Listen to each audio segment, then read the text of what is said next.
Bueno, ya estamos transmitiendo, estamos en la serie Las cartas de Rav Shaul y el estudio es la carta a los Gálatas. La clase de hoy es el capítulo 6. No le hagan caso, ahí la hoja dice capítulo 4, pero no, es el 6. No se actualizó la hoja. Bueno, las dos clases anteriores, pues no hubo hojas porque dimos la clase solo por transmisión. Entonces, pero concluimos hasta el capítulo 5 la vez pasada. Hoy vamos a dar inicio al capítulo 6. Y si nos va bien, pues hoy concluimos la carta a los Gálatas. Si podemos contestar las 7 preguntas. Por ahí se nos quedó pendiente un ejercicio que les encargué de tarea hace 3 semanas, del capítulo 4 precisamente, los últimos versos, pero bueno, voy a confiar que lo hicieron. Creer que lo hicieron. Sobre el tema de la esclava y la libre. La alegoría, sí. Alegoría, sí, exactamente. Pero bueno, para ya no regresarnos, vamos a irnos de lleno con el capítulo 6, que le titulamos La ley del Mashiach. La ley de Mashiach. A lo largo de la carta hemos estado hablando del tema de las dos leyes, la ley oral y la ley escrita. Y lo importante que es hacer la diferencia entre una y otra. En este capítulo 6 aparece lo que Rav Shaul llama la ley de Mashiach. Entonces, pues vamos a ver qué es lo que aprendemos de esta ley, de la ley de Mashiach. Sabemos obviamente que el Mashiach enseñó y predicó sobre la ley escrita. Cuando habla de la ley de Mashiach no está hablando de una nueva ley, sino de las aplicaciones que el Mashiach hacía o las interpretaciones que el Mashiach hacía de la ley, de la Torah escrita. Así que la primera pregunta dice, ¿en qué consiste la ley de Mashiach según Rav Shaul? ¿En qué consiste? Lean ahí los primeros versos del capítulo 6 de Gálatas y ahí van a descubrir en qué consiste la ley del Mashiach.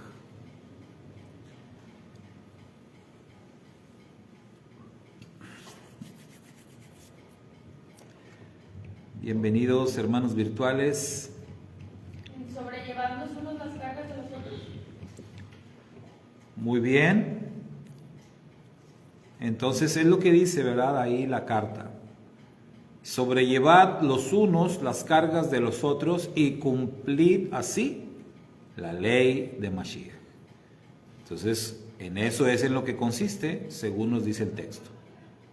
En que sobrellevemos los unos las cargas de los otros. Entonces, ¿cómo es que esto se le llama la ley de Mashiach? Recordemos que cuando al Mashiach se le preguntó cuál era el mandamiento más grande y más importante, el Mashiach dijo que el más grande de los mandamientos es Shema Israel, Adonai Eloheinu, Adonai Echad, y amarás a Adonai tu Elohim con todo tu corazón, alma, mente y recursos. Y añadió el segundo en importancia es amar al prójimo como a uno mismo. ¿Por qué el Mashiach añadió un segundo mandamiento en importancia?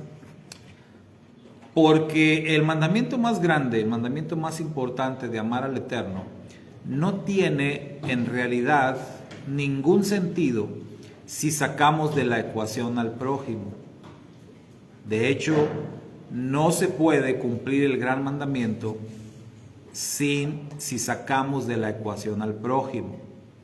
Esto es lo que revela Juan cuando dice, ¿cómo puedes decir que amas a Dios a quien no ves si aborreces a tu hermano a quien sí ves? Entonces, lo que el Mashiach estableció como lo que se conoce como la ley del Mashiach es nada más y nada menos que un resumen de la Torá. O sea, el Mashiach está resumiendo todo el mensaje de la Torá o todos los mandamientos de la Torá en 2 mandamientos: amar a Dios y amar al prójimo. Cuando Rab Shaul dice que la ley del Mashiach se cumple sobrellevando los unos las cargas de los otros, está dando por sentado que el gran mandamiento se cumple de esa manera. O sea, amar a Dios se cumple cuando amas al prójimo. Entonces Rab Shaul dio una interpretación, digamos, más avanzada, citando solamente o diciendo solamente que lo que tenemos que hacer es sobrellevar los unos las cargas de los otros. Esto da por entendido que para que cumplamos con esto es porque nos vamos a amar los unos a los otros. Y si nos amamos los unos a los otros, entonces eso quiere decir que estamos cumpliendo con el gran mandamiento, con amar al prójimo como a nosotros mismos. Perdón, con amar a Dios por sobre todas las cosas. Pues no es no es esto algo nuevo, ¿verdad? Dice Juan, aunque dice que es un mandamiento nuevo que Él ha dado, en realidad hemos aprendido que cuando la Escritura usa la palabra nuevo, quiere decir renovado. Entonces, cuando dice nuevo mandamiento os doy, está diciendo un mandamiento renovado les doy, de que se amen los unos a los otros. Así como yo los he amado, así ámense ustedes los unos a los otros. Entonces, la ley de Mashiach, así se entiende, así se explica. No es otra ley diferente, es la misma ley del Eterno, es la Torá escrita, solamente que se resume en 2 mandamientos, de los cuales Rab Shaul enfatiza aquí uno solo, que es el amor al prójimo. ¿Se entiende eso? Entonces, así es como se va a cumplir la ley de Mashiach. Vamos a sobrellevar las cargas los unos de los otros. Número 2. ¿Qué se debe hacer si un hermano de la comunidad incurre en alguna falta? Ahora, ¿esto qué tiene que ver con la ley de Mashiach? Pues tiene todo que ver, porque si está diciendo que tenemos que sobrellevar los unos las cargas de los otros, el incurrir en una falta es una carga, ¿sí o no? Caer en un pecado, cometer un pecado, la persona que está en pecado está llevando una carga pesada, porque cometió un pecado. Y si la ley del Mashiach nos dice que tenemos que sobrellevar los unos las cargas de los otros, entonces por eso dice que si algún hermano es sorprendido incurriendo en una falta, entonces hay que actuar, porque de eso se trata, sobrellevar las cargas. Entonces noten esto es bien, es muy interesante que Rab Shaul, el enfoque que le da sobre llevar las cargas, lo haga hacia el lado de los pecados, de cometer faltas. Porque lo primero que nosotros pensaríamos, si alguien nos dijera, oye hermano, ¿cómo le hacemos para sobrellevar las cargas los unos de los otros? Lo primero en lo que pensaríamos, sin lugar a dudas, es en ayudarnos. en una necesidad. Porque siempre somos como que bien positivos, ¿no? Siempre pensamos así por el lado más fácil. Ah, no, pues sobrellevar las cargas es que si mi hermano no tiene para comer, pues yo le ayudo, yo le doy un taquito, yo le invito y le comparto y ya estoy sobrellevando su carga. O hace frío y no tiene, entonces yo le regalo una chamarra y pues ya estoy sobrellevando su carga. Pero Rav Shaul no se enfoca en eso. Él dice sobrellevar los unos las cargas de los otros y así vamos a cumplir la ley de Mashiach. Si un hermano es sorprendido en alguna falta, o sea, él se va sobre ese tema, diciéndonos, eso es sobrellevar las cargas. Si alguien comete pecado, o una versión dice, si es sorprendido en alguna falta. Entonces la pregunta es, ¿qué se debe hacer? Si un hermano de la comunidad incurre en alguna falta. Entonces, restaurarlo, lo que hay que hacer es restaurarlo. Entonces, ¿qué se entiende por falta? Porque la mayoría de las versiones dicen falta, ¿verdad? ¿Cómo? Transgresión. Una falta, una transgresión, un pecado. A eso se refiere.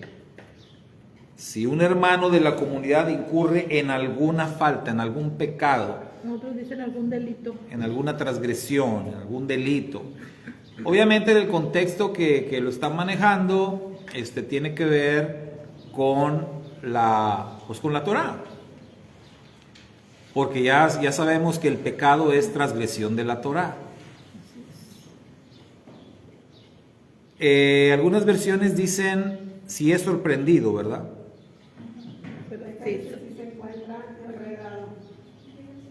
Si se encuentra enredado, si es sorprendido, si... porque, ¿qué es lo que sucede cuando alguien comete una falta? Normalmente, ¿qué hacemos? Por naturaleza. ¿Mande? Lo ocultamos. Lo juzgamos. Ok. No, pero lo que hacemos, ya entendí, lo ocultamos, porque sí, lo ocultamos. O sea, si yo cometo una falta, pues no lo voy a andar publicando. No le voy a andar diciendo. Por eso dicen algunas versiones si es sorprendido, porque normalmente las personas no andan por la vida diciendo sus faltas, diciéndole a los demás lo que hicieron mal. No, hombre, fíjate, hermano, que ayer me reventé, hombre, me fui, me emborraché y no andas por la vida platicando las faltas que cometes. Un ejemplo, ¿no? Entonces por eso dice si es sorprendido. Entonces se han dado casos de personas que son parte de alguna comunidad y que han estado en algunos casos viviendo una doble vida. Se han dado casos de personas, miembros de comunidades que están en adulterio por años. Por años. Supe un caso por ahí de una persona que tenía 2 años viviendo en adulterio y pues se le descubrió. Si no, pues quién sabe, a lo mejor así siguiera. Pero 2 años en adulterio. Entonces, si es sorprendido en alguna falta, en algún pecado, y pues ya sabemos que hay un amplio ramillete de faltas, ¿verdad? De pecados. Lo vimos en la lista aquí mismo. Que dijimos que eran, ¿qué? Como 15 o 16. sí, unos 15 o 16. 15 o 16, sí, características ahí o maneras de pecar. Entonces, si un hermano es sorprendido, lo que hay que hacer es buscar su restauración. ¿Y cómo, dice Rav Shaul, se hace esto? ¿Cómo? ¿Qué consejo nos da? Pues que hables primeramente con la persona.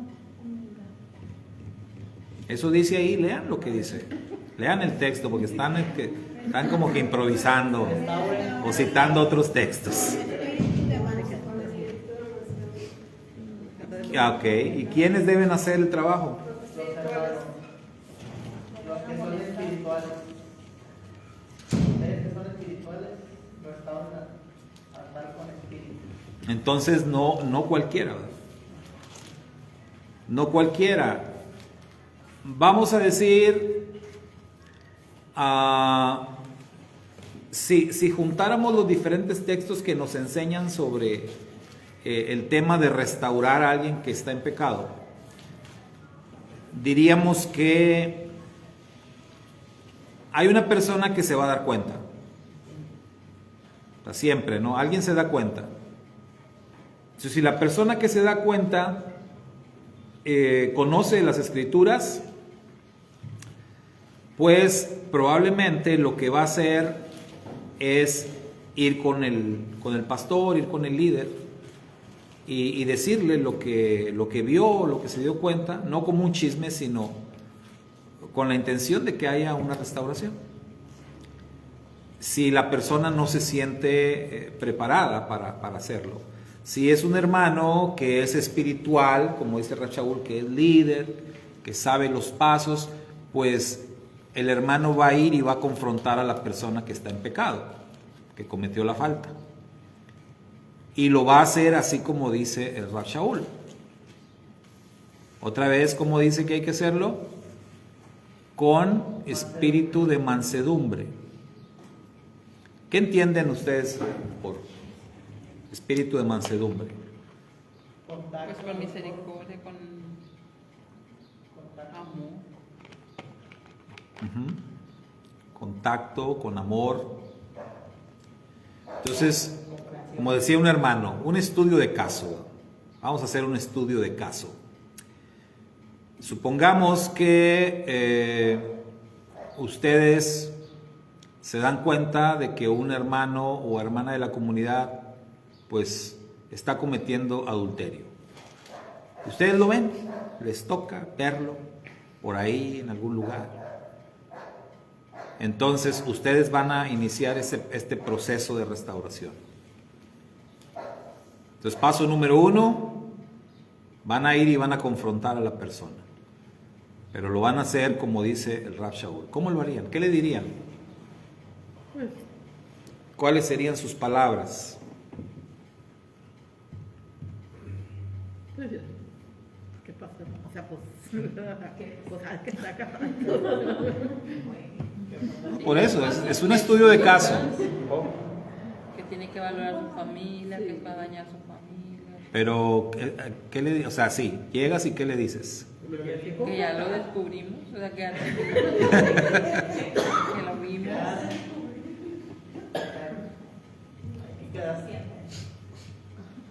Que ya nos dimos cuenta. No, yo creo que yo le diría, primero diría lo típico, de Dios te ama, pero no sé. A veces no haces nada. No. Dice Iván, yo entiendo el espíritu de mansedumbre como hablar de forma discreta, hablar con firmeza, pero con suavidad, con el fin de llegar a una solución. Bueno, al momento de que si a ustedes les tocara verlo, ¿en ese momento lo confrontarían o se esperarían a después? Te esperaría. Tiene que ser en ese momento. Sí, yo también pienso, porque si no, luego, pues, Tiene que ser en ese tiene que momento morir, porque lo que vea necesitas esa base. amiga o algo. Yo creo O que sea, la persona tiene que, sentir esa pena, esa confrontación que lo estás viendo. o sea, no en ese momento no vas a echarle un rollo, ¿verdad? No. Pero lo que tienes que asegurarte es de, Que sabe que lo te vi. O sea, te tienes que asegurar, avergonzarlo. Sí. Porque pues sí, te avergüenzas. Pero eso tiene que ser al momento. Si lo viste, tú lo estás viendo, asegúrate que él también te vea. Y ya después, pues ya platicas, ¿verdad? Ahí sí, ya lo puedes dejar para otra ocasión. Probablemente si la persona pues realmente quiere ser restaurado, él mismo te va a buscar. Él mismo se va a acercar para tratar de dar alguna explicación, justificarse, etcétera. Pero ahí es en donde tienes que hacerlo, dice Rab Shaul, usar el tema del espíritu de mansedumbre. Entonces, dice Iván, tiene mucha razón cuando dice que tiene que ser suave pero con firmeza. Recuerdo que así nos decían en una conferencia sobre la corrección a los hijos. Nos decía el conferencista, siempre suave pero con firmeza. O sea, él decía que también los papás de antes pues tampoco estaban muy bien, que nos pegaban por todo, ¿verdad? Y que nos medio mataban a golpes. No, pero tienes que corregir, suave pero con firmeza. Entonces, así, si el hermano está incurriendo en una falta, tiene que ser confrontado, ¿verdad? Se le tiene que hacer ver que está mal lo que está haciendo, pero tiene uno que hacerlo de una forma no tan, digamos, Violenta, pero no tan amigable. no tan violenta, no, pues no, ¿verdad? Mire, un ejemplo bíblico es el profeta Natán. ¿Se acuerda cómo confrontó Natán al rey David? Fue bien sabio. Él le contó una historia así como si fuera algo ajeno, ¿verdad?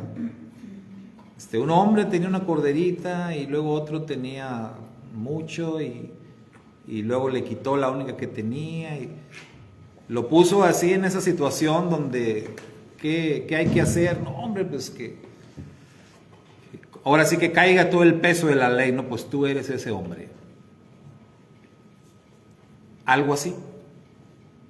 Usar la sabiduría, usar la mansedumbre, pero la persona tiene que ser confrontada. De eso es de lo que se trata.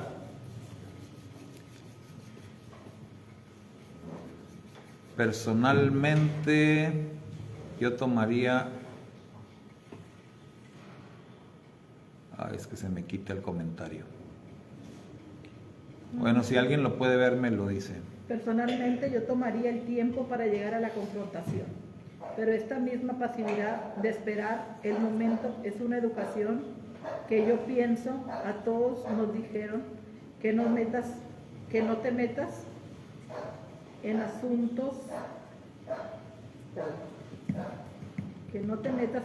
ajenos, para no decirlo vulgarmente. Es difícil confrontar a las personas cuando hacen algo mal, pero pienso yo que es mejor acorralarlo. Y la hermana Mireya dice, pues muy a la mexicana, mi pecho no es bodega de nadie. Pues sí. Pero, o sea, la idea que nos transmite el Rab Shaul es, y que debemos de tener en todo momento, la restauración de la persona. O sea, aquí no estamos buscando lastimarlo. Cuando decimos que tiene que ser avergonzado, quizás no es el término correcto que sea avergonzado, sino que esté consciente, de que está haciendo algo mal. Entonces, por esa razón es que les decía, si tú lo ves, pues encárgate de que él también te vea, ¿verdad? Que sepa que tú te diste cuenta. Entonces, de esa manera la persona va a tener conciencia de su falta. Porque por increíble que parezca, mientras nosotros podemos saber que estamos cometiendo una falta, pero mientras no lo sepa alguien más, estamos bien tranquilos. O sea, nosotros no nos juzgamos a nosotros mismos. Nos encanta juzgar a los demás. Y para eso somos bien buenos. Pero para juzgarnos a nosotros, no. Y no somos duros con nosotros mismos. Pero cuando alguien más se da cuenta de mis faltas, ahí sí me puede. Ahí sí ya empieza el juicio contra mí mismo. Pero porque alguien más lo sabe. Entonces, increíblemente, y decíamos hace rato que hablábamos de burlarnos de Dios o de faltarle el respeto a Dios, esa es una manera, quizás la forma más común de faltarle el respeto al Eterno. Cuando nosotros cometemos faltas y las ocultamos. Porque nosotros decimos, al fin que nadie sabe. Pues Dios sabe. Dios lo sabe. Me acuerdo aquel canto, ¿no? Cada paso que das por la senda del mal, hay un Dios que te ve. No me gustaba ese canto. Bueno, me gusta todavía. Dios te ve. Dios te ve. Así decía el canto. Pero nos comportamos como si Dios no nos viera. Hasta que nos ve alguien, hasta que nos ve una persona, decimos, ¡eh! Ya me vieron. O sea, no te importó que Dios te viera. Te importó que te vio el hermano. Y ahí es cuando entendemos por qué la Escritura, por qué Rab Shaul dice, sobrellevar los unos las cargas de los otros es la ley de Mashiach. ¿Por qué el Mashiach dijo, el segundo mandamiento en importancia es este? Ahí nos damos cuenta. Porque normalmente nosotros le damos más importancia al hombre que a Dios. Entonces, como ya Dios nos conoce, dice, bueno, pues ahí te va. Como tú le das más importancia al hombre, pues entonces ahí te va. Tienes que tratar con el hombre. Tienes que cumplir esta ley para con el hombre. Y cuando lo hagas con el hombre, pues es como si lo hicieras conmigo. Para bien y para mal. Entonces, aquí cuando dice sobrellevar las cargas, bueno, si alguien comete una falta, hay que restaurarlo. Y créanme que esto no es nada fácil. Restaurar a un hermano caído no es tarea sencilla. Pero esa es la ley del Mashiach. ¿Por qué es la ley del Mashiach? Porque el Mashiach vino a salvar, dice, lo que se había perdido. ¿A qué vino el Mashiach? A restaurar. ¿A qué vino el Mashiach? ¿Cómo lo describe Isaías? En la primera lectura que hizo Mashiach cuando entró a una sinagoga, ¿se acuerdan? Le dieron el rollo de Isaías capítulo 61. El Espíritu del Eterno está sobre mí porque me ha ungido el Eterno, me ha enviado a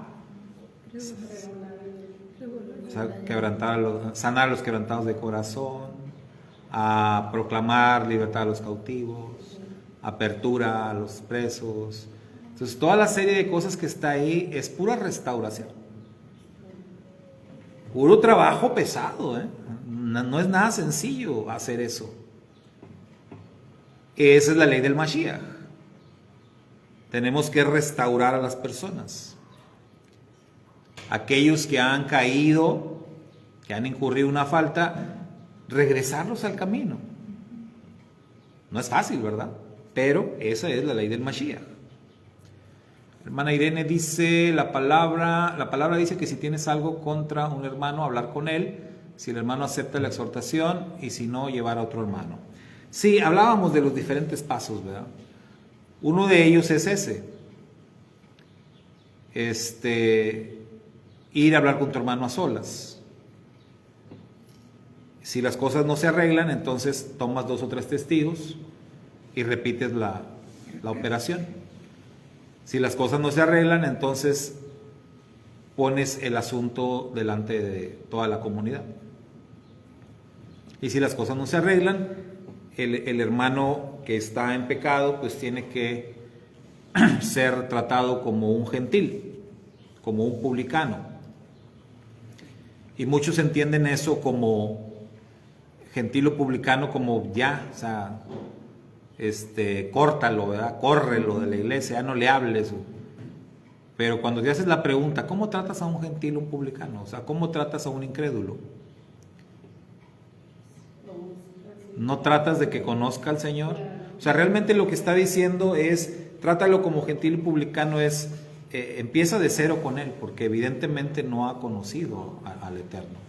Evidentemente no está en una relación de pacto. Entonces, con esta persona tienes que empezar de cero, como lo harías con cualquier otro. Eso es lo que está diciendo, y no que lo corras o que lo dejes de hablar, porque muchos lo interpretan así. Que le hagas el feo. Sí, así como que no, ya ni te saludo, ¿verdad? No. Lo que está diciendo es, trátalo como una persona que no conoce a Dios. Trátalo como alguien del mundo. ¿Sí? Así es como, o sea, empieza de cero. Viendo los pasos, ¿no? Bueno, vamos a la pregunta 3. Seguimos con el tema de la ley de Mashiach. Entonces, la ley de Mashiach es o incluye restaurar a los hermanos que han caído en alguna falta. Número 3. ¿Cómo podemos armonizar el verso 6 con el tema de no hacer negocio con la palabra del Eterno? ¿Qué dice el verso 6? El que recibe instrucción en la palabra comparta toda cosa buena con quien lo instruye. ¿Ok? ¿Otra versión? Y el que es instruido en la palabra, comparta todas las cosas buenas con el que lo instruye. ¿Alguien tiene otra diferente? El que es enseñado en la palabra, haga partícipe de toda cosa buena al que lo instruye. Muy bien. Entonces, se entiende ahí que una persona que es un discípulo, que está siendo enseñado por un maestro de la Torá, le debe de hacer partícipe, le debe compartir, le debe dar toda cosa buena, dicen algunas versiones. ¿Qué se entiende?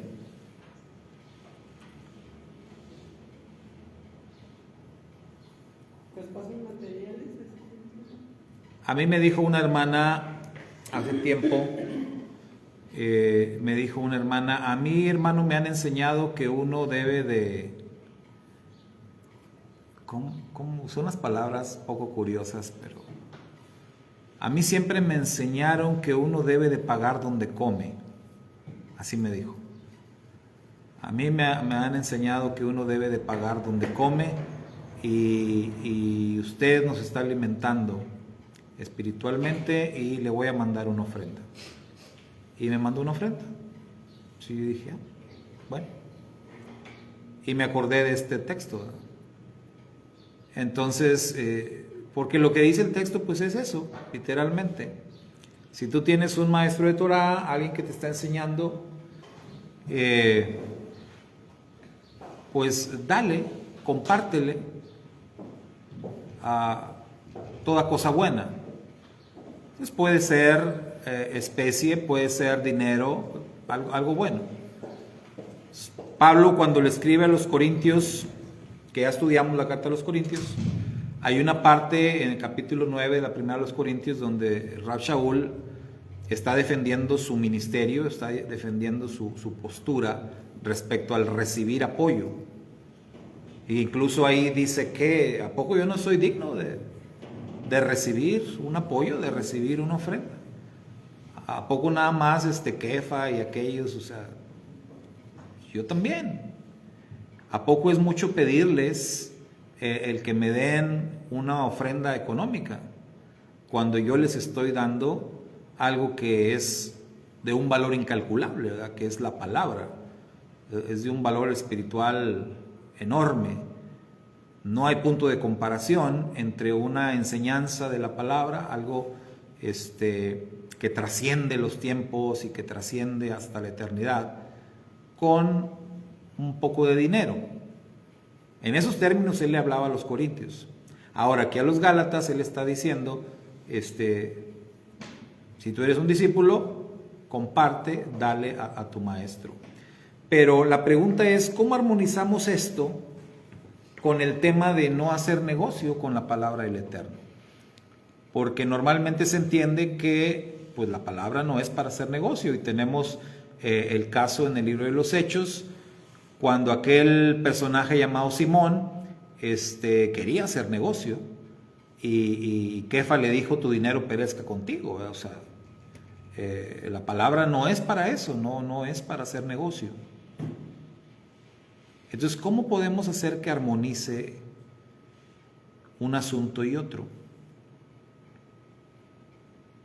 ¿Es o no es para hacer negocio? No. El brother de Puebla siempre dice, ¿verdad? Aquí no hacemos negocio con la palabra. Definitivamente no es para hacer negocio. Pero la palabra dice que toda buena dádiva y todo perfecto viene del Padre. Entonces, si Él pone en el corazón de nosotros, ¿verdad? El dar a los que nos están compartiendo, que obviamente que así es, porque si no, no diéramos, pues se hace. Entonces yo creo que aquí el peligro es para los que reciben, o sea, de que ellos no lo impongan, como conocemos a muchos que lo hacen, como una imposición, y usan la palabra para imponer. Entonces ahí pues ya pierde todo sentido. Exacto. Porque lo que uno da es con amor, con gratitud y por obediencia al Eterno. Exactamente. La pregunta, hermana Irene, es ¿cómo podemos armonizar el verso 6, lo que dice el verso 6, con el tema de no hacer negocio con la palabra del Eterno? Esa era la pregunta. Ya nos está dando la respuesta la hermana Leida, ¿verdad? Lo que tenemos que entender es que una cosa es, el predicador, el maestro, no debe de pedir. O sea, así de fácil. El maestro no pide, pero si el alumno le da, él lo agarra. Es así, ¿verdad? Es así.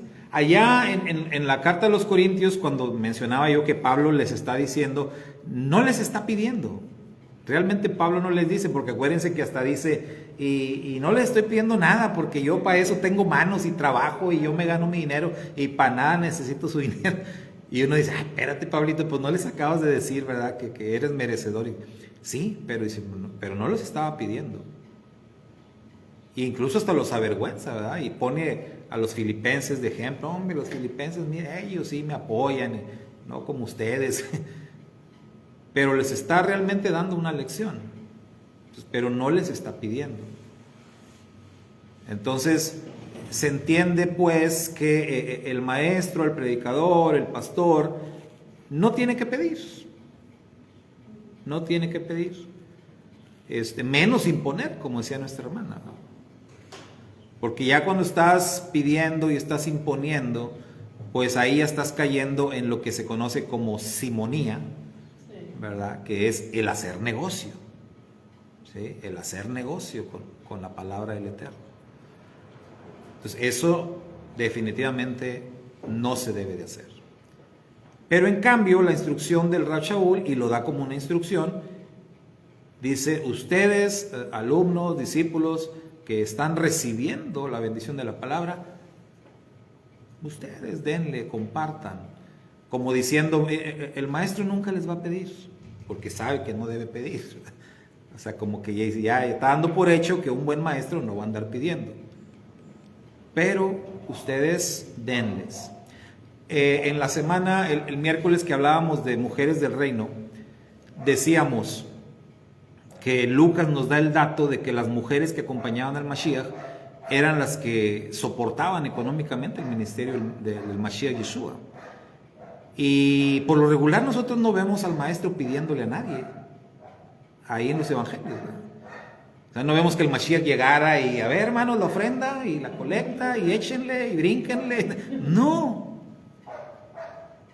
Y Lucas nos dice por qué. Porque él traía un buen grupo grande de discípulas, de mujeres que, mira, ellas andaban pero bien movidas. Algunas probablemente tenían, pero otras pues trabajaban. Porque la idea que nos da Lucas ahí es de que cuando habla de los bienes, eso incluye que probablemente trabajaban para ganar dinero y aportar. Entonces ellas, y mire que el ministerio de Yeshua 3 años y medio. Hombre, a veces cuando hacía uno una campañita de 2, 3 días y toque batallas para juntar el dinero para un proyecto. Ellas soportaron esta campaña permanente de 3 años y medio. Sacaron adelante el ministerio del Mashiach. Y miren, Lucas es el único que hace mención de esto y un solo versículo nada más. Lo cual corrobora la enseñanza de que no sepa tu izquierda lo que hace tu derecha, ¿no?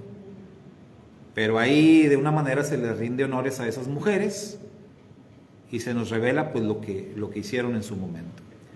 Entonces ellas simplemente valoraban las enseñanzas del maestro y le sustentaban. Primero porque necesitaban sustento. Yeshua comía, los discípulos comían, todos tenían que comer, beber, descansar en algún lugar, todo. Entonces, para todo se ocupaba el dinero. ¿De dónde salía? Lucas nos dice de dónde salía. ¿Sí? Entonces acá Rav Shaul hace mención de esto y vemos la relación con la ley de Mashiach.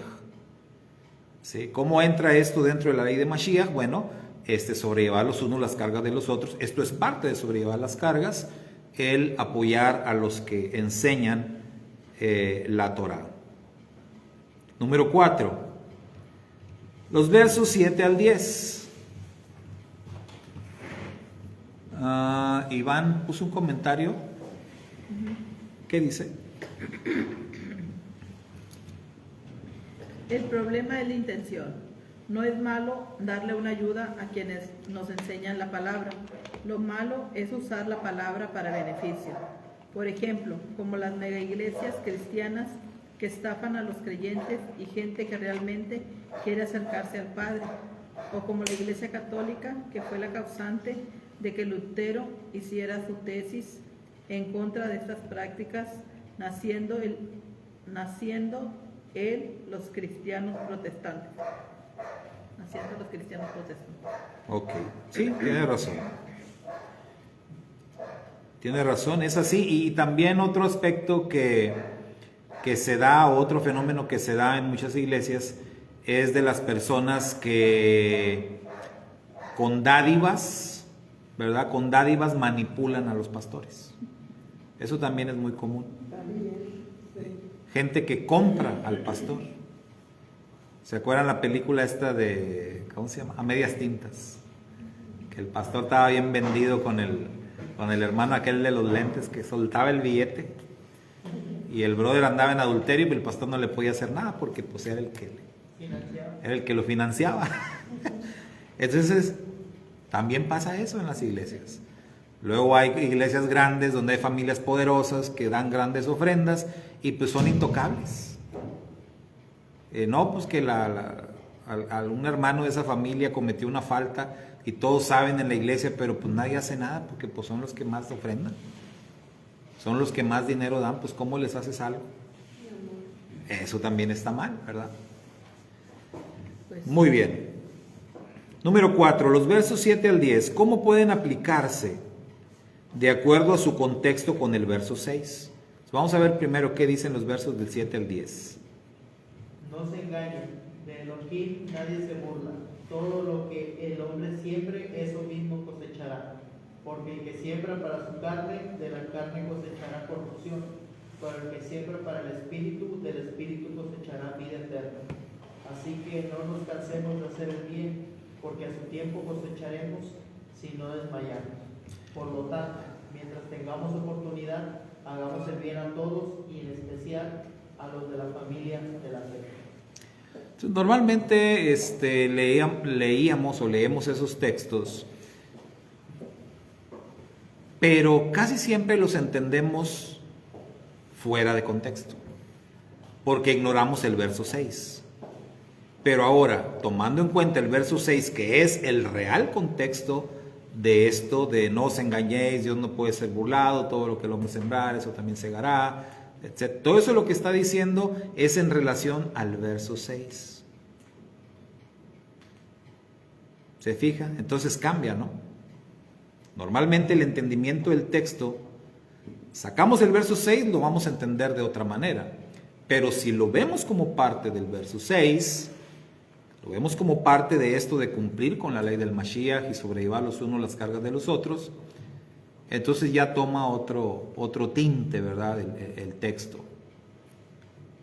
No os engañéis, Dios no puede ser burlado, entonces todo lo que sembremos, pero está hablando de sembrar en relación precisamente a apoyar a tu instructor, apoyar a los maestros. Entonces sí tiene otras aplicaciones, pero el contexto literal de lo que está diciendo tiene que ver con la instrucción de hacer partícipe al maestro que te enseña Torah. O sea, todo lo que dice los versos 7 al 10 tienen que ver con eso. Por eso la aplicación cambia, ¿verdad? La manera de entender el texto cambia cuando lo ves así, y que es verlo correctamente. ¿Sí? ¿Alguna pregunta? ¿Comentario? ¿Aclaración? Pues me sorprende que empiece diciendo que Dios no puede ser burlado. Es como que Él toma responsabilidad en nuestra reacción al ser alimentados de la palabra, porque es su palabra, no es la palabra del instructor. Entonces estamos comprometiéndonos con Él al dar o haciéndonos guajes, o sea, del sí, así como que cuando no damos. Entonces pues son palabras muy serias. Lo que estamos leyendo, digo, vinculando ya el versículo 6, o sea, pues para mí sí toma otro sentido. Y por eso precisamente, porque la palabra habla de esto, es por eso que el pastor, el maestro, no tiene que pedir, ¿verdad? No tiene por qué hacerlo, porque la misma instrucción de la Escritura ya lo hace. La instrucción dice esto, tú no tienes que estar inventando nada, ni diciendo, dice la hermana Poli, cuando te dicen que van a orar por ti, pero primero debes dejar tu ofrenda. Sí, ¿no? Sí, es cierto. Y eso es de lo más normal hoy en día. Muchos pastores así han enseñado a las congregaciones.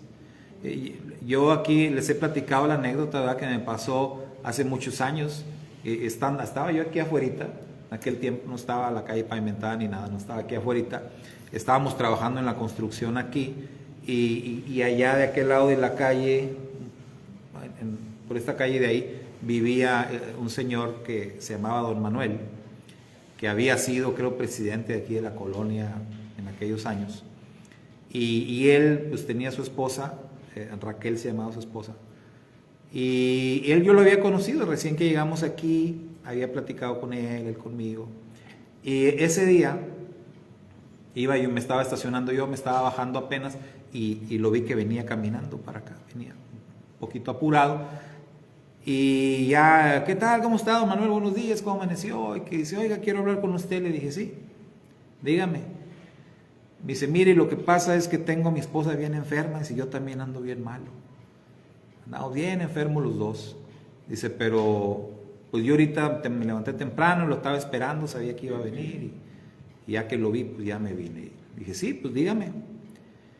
Dice, no, pues pues quiero pedirle una oración, dice, porque sí estamos muy enfermos. Dije, sí, ¿cómo no, Manuel? Claro que sí, ahorita oramos.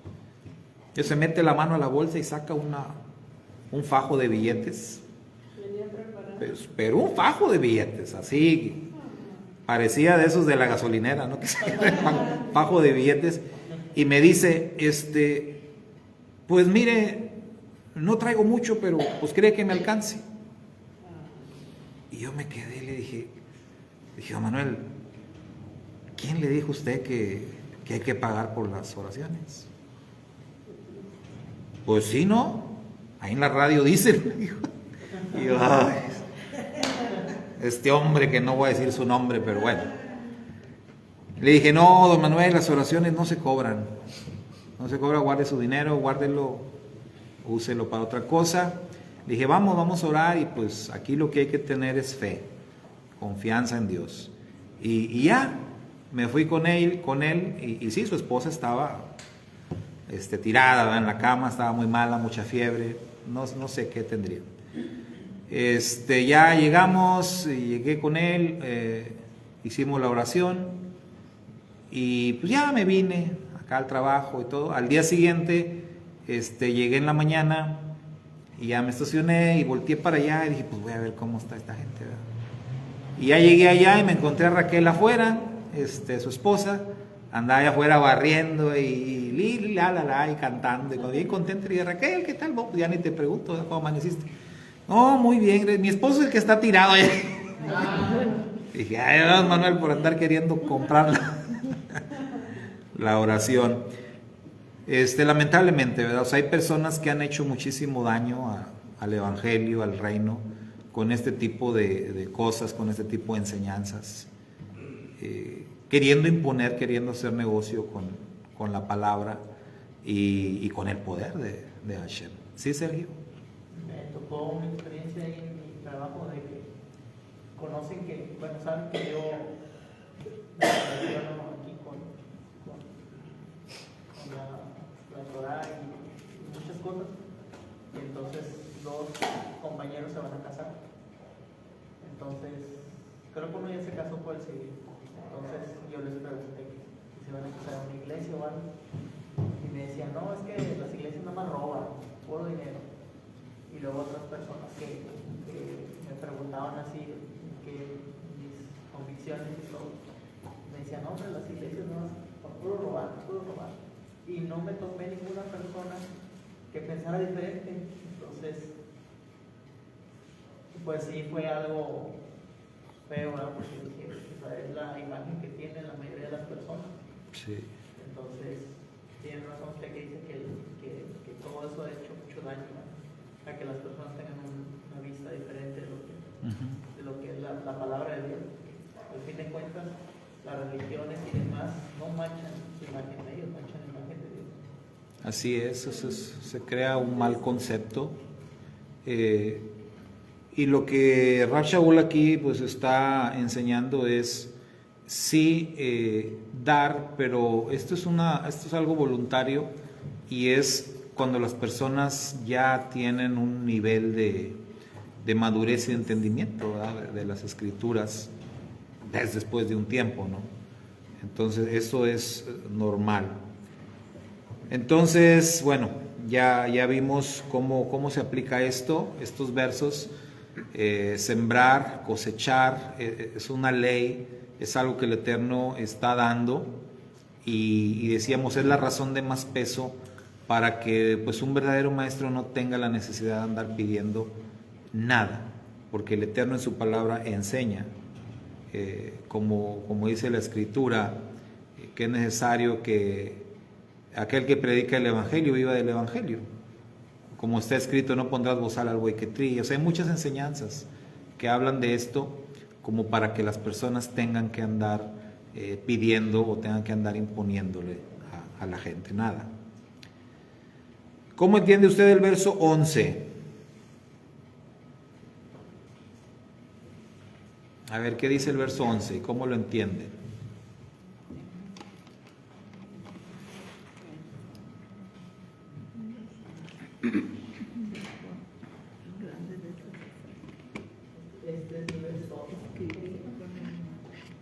Miren con cuán grandes letras les escribo con mi propia mano. Bueno, se pensaba que él no era el que escribía, ¿verdad? O sea, escribía el escriba, que le hacía el favor, porque algunos pensaban que tenía problemas de la vista, ¿no? Uh-huh. Entonces, yo pensé, cuando lo leí, cuando lo estudié, pensé en dos cosas. O que le salió la letra grande por nuestro problema de la vista, que es algo medio tonto, pero y lo otro era que era como para enfatizar, o sea, que lo que él quería decir, que esto era lo importante de todo, ¿no? O sea, por eso. Es correcto. Como diciendo qué cosa tan importante les acabo de escribir. Como cuando escribes en algún documento o en un mensaje de WhatsApp y le pones ahí en negrita las letras. En negrita o en mayúsculas. Sí, cuando hacemos eso, ¿por qué lo hacemos? Enfatizar, ¿verdad? Resaltar. Hemos visto en nuestro estudio de la Torá, hemos visto, ¿verdad?, que en los escritos de la Torá también hay cosas así. De repente hay unas letras que vienen o más pequeñas o más grandes. Y en el hebreo no existen mayúsculas y minúsculas. Entonces, cuando esas letras se escribieron, unas más grandes o más chicas, es por alguna razón. Y es una razón importante, hay una enseñanza importante. Entonces, cuando Rav Shaul dice, miren con qué letrotas les estoy escribiendo, ¿no? Es que está aquí, o sea, es algo importante, es un mensaje importante. Pero también tiene que ver lo que decía la hermana Leida, ¿verdad? De que normalmente él no escribía las cartas. Y en esta carta da testimonio de esta sí la escribí yo, ¿verdad? O sea, para que sepan, esta sí la escribí yo. No la escribió ninguno de mis ayudantes, no se las dicté, yo mismo la escribí, como dándole una importancia especial a esta carta, pero a este párrafo más, porque dice con letras grandes les escribí esto. Muy bien, número 6, ¿cuál es la norma o regla de la que habla el Rav Shaul ahí en el verso 16? Habla de una norma, de una regla. El verso 16. ¿Qué dice el verso 16? A los que anden según esta regla, paz y misericordia sea sobre ellos y sobre el Israel de Yahweh. ¿A qué regla se referirá? Porque fíjense, está dando una bendición, ¿verdad? O sea, pero esta bendición es nada más para los que caminan según la regla, para los que andan según esta norma. Entonces, ¿de qué venimos hablando? De la ley de Mashiach, ¿verdad? O sea, todo el capítulo gira en torno a este concepto de la ley del Mashiach. Entonces, si tú eres alguien que camina de acuerdo a la ley de Mashiach, la bendición es para ti. Pero si no, pues ni te emociones, ¿verdad? Porque no es para ti. Solamente si caminas según la regla, según la norma. Entonces, sí, la bendición es tuya totalmente. Y esa norma, esa regla es de lo que viene hablando. Lo mismo que todo el capítulo, sobrellevar los unos las cargas de los otros. Y vimos que una forma en que enfatiza esto es restaurando a los hermanos que caen en pecado. Otra forma que enfatiza es proveyendo, dando, compartiendo con aquellos que se encargan de enseñar o predicar la Torá. Y finalmente, pregunta número 7, ¿a qué se refiere Shaul cuando él habla de las marcas del Mashiach? Al final él dice de sí mismo, él dice, yo llevo en mi cuerpo las marcas del Mashiach. ¿A qué se refiere? Hay un fenómeno, no recuerdo cómo le llaman, pero hay un fenómeno donde dicen que hay personas que les brotan las marcas, ¿no?, de los clavos. ¿Sí han alguna vez leído eso? Sí, he visto. Tiene su nombre. Normalmente se da en el catolicismo, pero son creencias y pues no sé, probablemente sea real, pero pues no creo que sea nada bueno. Gente que les aparecen las marcas de los clavos y hasta les sale sangre. Obviamente Rav Shaul no está hablando de eso, pero ¿de qué se refiere? ¿De qué está hablando cuando él dice, yo llevo en mi cuerpo las marcas del Mashiach? Lean el texto ahí al final, con su contexto, los últimos versos.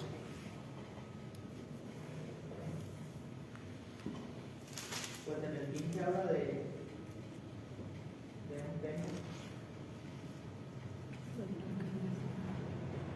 ¿Cómo dice?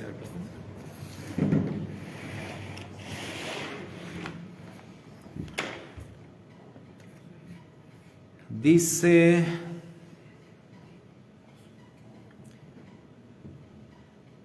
Bueno, él habla de que retoma el tema de aquellos que enseñan sobre la Torá oral y que obligan a la gente a circuncidarse, guardar la ley, pero que ni ellos la guardan.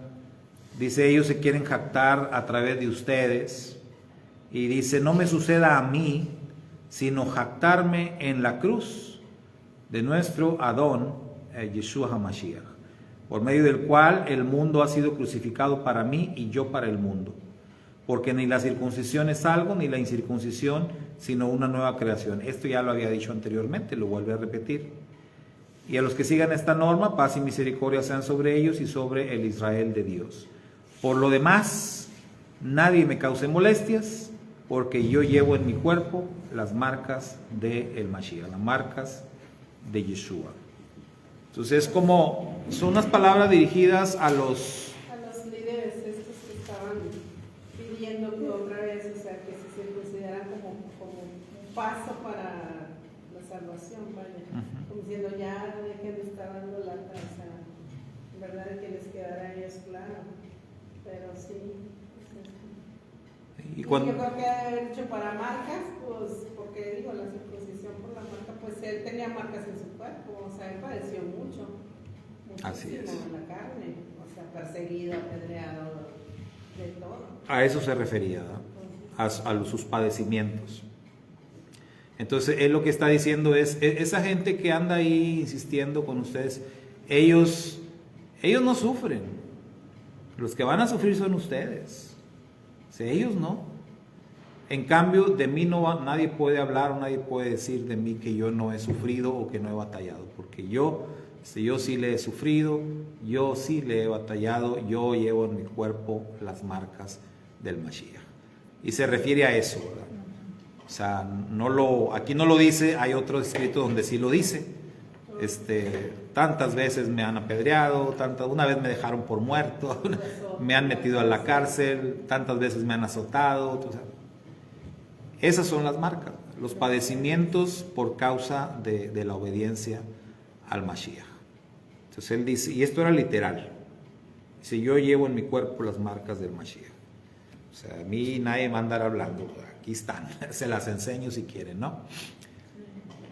Y esto era lo justo, ¿sí? Esto era lo justo y digamos que era como la consecuencia de que él practicaba lo que predicaba. O sea, él lo que les decía, él lo hacía. Y esta es una referencia a que los falsos maestros, dice, ellos te exigen cosas que ellos no hacen. O sea, los que quieren que te circuncides y te van a exigir que cumplas con toda la Torah oral, te van a exigir, y ni ellos la cumplen, ellos no lo hacen. En cambio, lo que yo te estoy enseñando, lo que yo te estoy predicando, son cosas que yo te las enseño porque yo las hago, yo las practico. Esa es la ley de Mashiach también, que el Mashiach nunca te va a enseñar nada que él no haya hecho. Y eso está escrito, ¿verdad? Por eso también es ley de Mashiach. Y bueno, pues así concluimos este capítulo 6 de la carta a los Gálatas y con ello concluimos pues la carta a los Gálatas, porque ya no tiene capítulo 7. Hazak, hazak, vení, hazek. Sé fuerte y seamos fortalecidos. Bueno, ¿cuál será nuestra próxima carta? A ver, ¿cuáles llevamos? Romanos, primera a los Corintios, nada más la primera, la segunda todavía no. Primera a los Corintios y Gálatas, son las que llevamos, ¿verdad? ¿Con cuál quieren que nos vayamos ahora? Una chiquita. Esta estuvo chiquita. Yo creo que vamos a dejar para último los Hebreos. Yo iba a decir Hebreos apenas. Es que son palabras. Es la más larga y probablemente la más, sí, la más profunda, carta a los Hebreos. De las chiquitas, ¿verdad? Pues Efesios, Filipenses, Colosenses. No, Santiago, no es verdad. ¿Mande? Sí, en orden.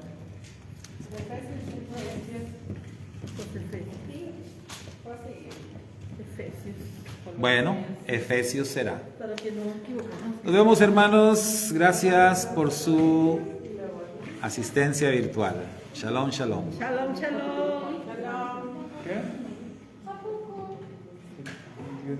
Lo voy a poner para que lo saluden. Saluden, hermanos. Ahí está. Saluden. Shalom. Shalom, hermanos. Bendiciones. Hasta la hermana Hilda. Está durmiendo. Shalom. Bendiciones. Nos vemos a ratito. ¿Sí hay tiendita? ¿Cómo ven? Nos vemos. Todavía está como